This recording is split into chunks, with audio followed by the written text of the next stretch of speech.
Ёб твою... Ой, господи.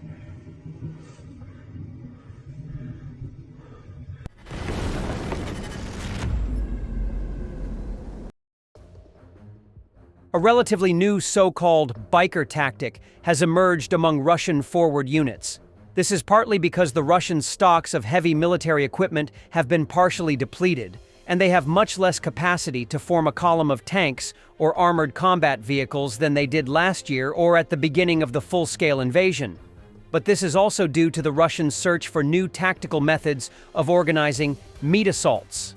The Russians are actively equipping their assault forward units with light vehicles and motorcycles, trying to strengthen their ability to quickly and with minimal losses overcome the so-called kill zone, the area between the positions of their and Ukrainian troops, where the bulk of the firepower of the advanced units of the Ukrainian forces, including FPV drones, as well as the fire of the bulk of their artillery and mortars, is concentrated. According to the Russian command, with the massive use of individual motorized means by assault infantry, the number of targets that Ukrainian firepower needs to hit increases many times over. Also, the Russian leadership believes that high-speed and maneuverable motorized means dramatically increase the chances of survival of an attacking assaulting unit by significantly reducing the time spent by its personnel in the kill zone. The Russian command believes that in this way, the Ukrainian defending units simply will not have time to strike each such fast and agile biker, especially when they sometimes become more or less numerous.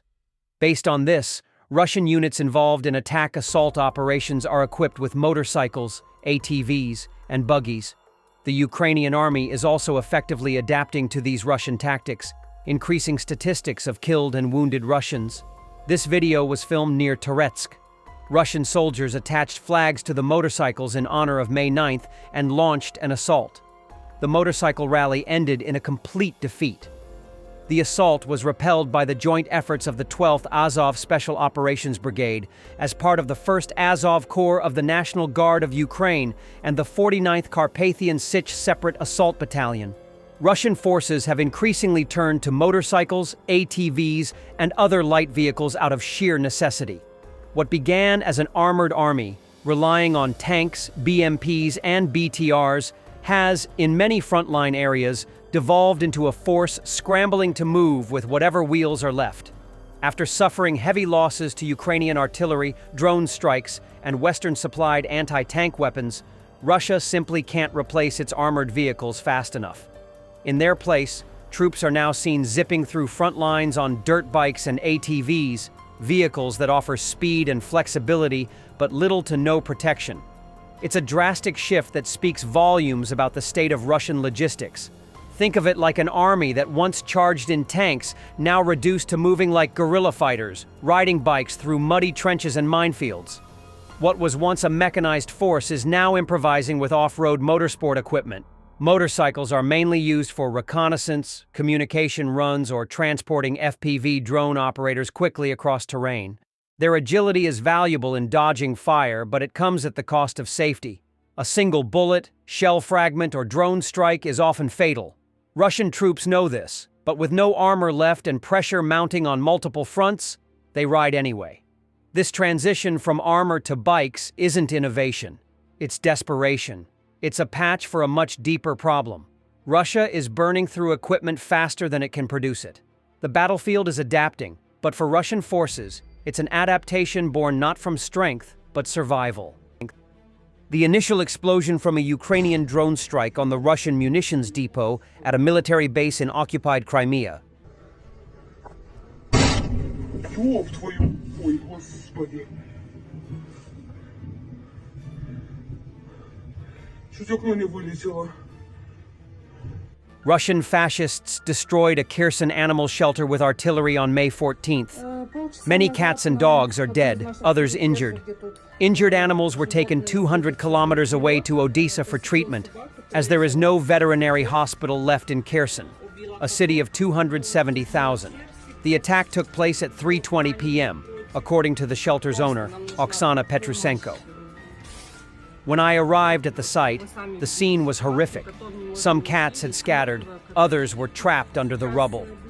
We managed to rescue 3 injured cats and a dog, and we are still searching for the rest, she wrote on the shelter's Instagram page. It is not yet known exactly how many animals were killed or injured. At first, the animals rescued from under the debris were taken to a clinic in Kherson. However, their condition was too serious, and they had to be transferred to another facility. They were moved to the ex-vet veterinary hospital in Odessa. Currently, the dog and 3 cats are being treated there. You animals will cover the full cost of treatment and any additional care the animals need. I can't put into words all the emotions I've had to endure and continue to feel, Oksana Petrusenko writes. First of all, I want to thank everyone who responded to the call for help. Facing this alone is terrifying. Local organizations and individual volunteers have also stepped in to assist. German Chancellor Friedrich Merz said Germany and its partners have agreed to exhaust all possibilities in imposing sanctions against Russia for its refusal to establish a ceasefire. We agreed among the heads of state and government that we must now exhaust all possibilities. We are discussing further sanctions in the energy and banking sector, further steps regarding assets and sanctions against individuals. We are now working on this with our European partners, Friedrich Merz said in an interview with Zeit. He also said they are clarifying the issue of confiscating Russian frozen assets on a sound legal basis. A copy of the destroyed bas relief, Gratitude of the People to the Military Leader, depicting Joseph Stalin, has been unveiled at Taganskaya station of the Moscow subway. This is a symbolic gesture, not architectural. Stalin's biggest crime was the organization of the artificial famine of 1932-33, or Holodomor in Ukraine and Kuban. About 7 million people died then, more than twice as many as were shot for political reasons, and died in the Gulag during the entire period of Stalin's rule. Polish Foreign Minister Sikorski in Turkey. President Zelensky is here ready for peace, whereas Putin turned his own offer of direct talks into a mockery by refusing to come and sending a low-level delegation with no authority. That President Zelensky is here in Turkey, ready to talk peace, whereas Vladimir Putin has sent a low-level delegation just to play for time. And we hope that the President of the United States sees this mockery for what it is and draws the right conclusions.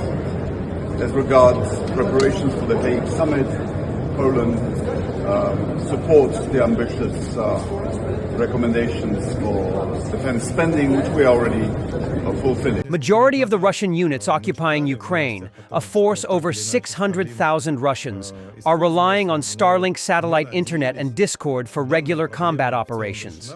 Both are American companies. This absolute insanity must end immediately. Несколько лет назад мы читали в новостях о том, что так или иначе Starlink использовался, но мы надеялись, что данная проблема в целом решена, потому что мы же все с вами наблюдали консолидированную поддержку Запада, и в том числе Соединенных Штатов Америки, Украины.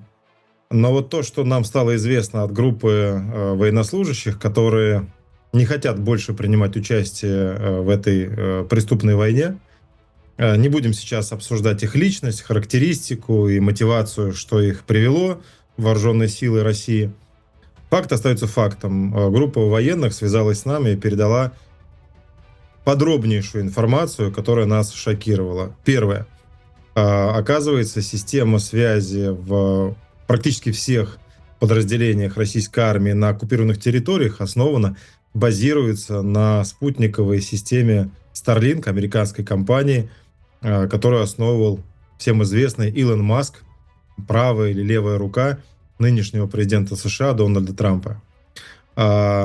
Другая американская компания Discord Incorporation, их программное обеспечение используется для передачи потока видеоданных с дронов аэроразведки, с БПЛА, которые атакуют объекты, находящиеся в Украине. То есть фактически две американские компании, их сервисы используются вооруженными силами России в агрессии против Украины, в этом длящемся преступлении против украинцев. Как это стало возможно?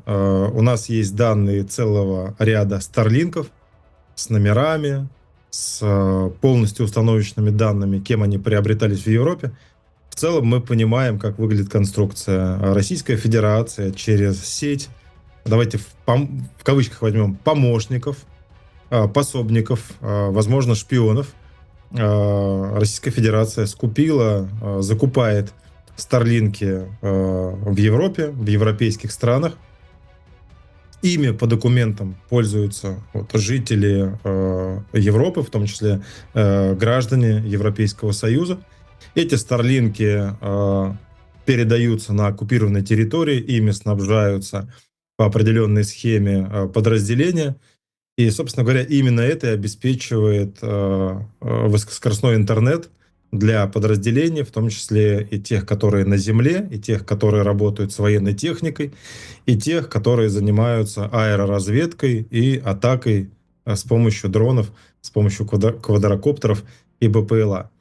Да, у российской армии есть свои собственные рации, штатная система связи, но у ВСУ и у ГУР есть оборудование, которое очень быстро локализует и вычисляет месторасположение этих самых раций, пеленгует, и дальше, соответственно, наносятся удары, и те люди, которые пользуются этими рациями, как правило, их ликвидируют.